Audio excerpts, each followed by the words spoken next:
Nobody knows what key Karma Police is in. Not the listeners, not music theorists, possibly not even Radiohead. And that's not a bug, that's the entire point. The verse could be in A minor, it could be in E minor, it could be in G major. Musicologists have been arguing about it for decades, and they're all technically correct, which means the song is doing something genuinely strange, something that most songs never attempt. So let's figure out what that is and why it makes the song feel so unsettling without you ever being able to put your finger on why. The chord progression in the verse is A minor, D over F sharp, E minor, G, then A minor, F, E minor, G.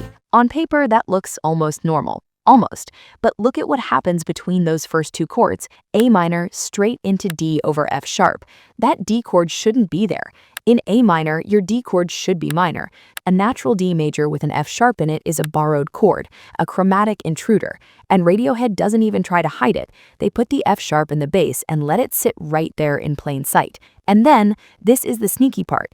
3 chords later, they play a natural F. So within the space of about 4 chords, you've gone F sharp, then F natural.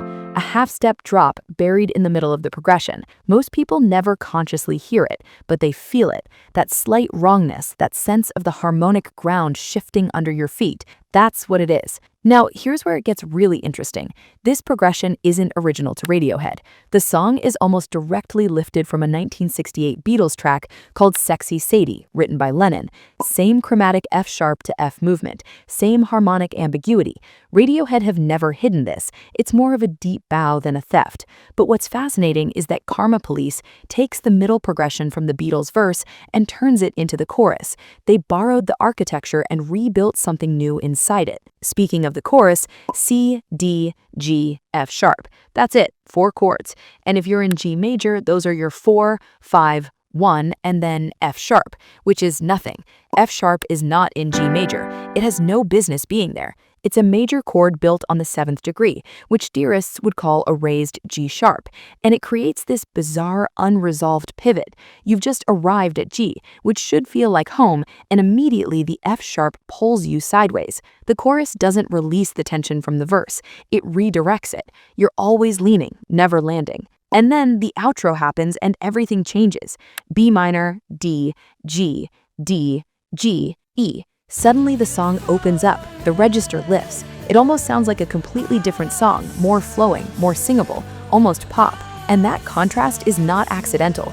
The lyrics in the outro are, "For a minute there, I lost myself." The narrator has just spent the whole song self-righteously calling for people to be arrested by the Karma Police, and then he suddenly realizes he's become exactly the kind of person he was judging.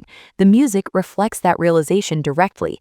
The harmonic tension doesn't resolve, it dissolves into something more honest. But the final trick is that E chord at the end of the outro progression. E major contains a G sharp.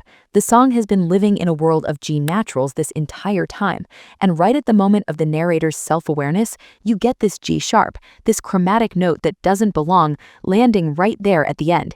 It creates tension through a chromatic ascension. The song ends before that tension resolves. O'Brien's digital delay starts feeding back on itself, building in the background while the band stops playing one by one, and the whole thing just keeps going.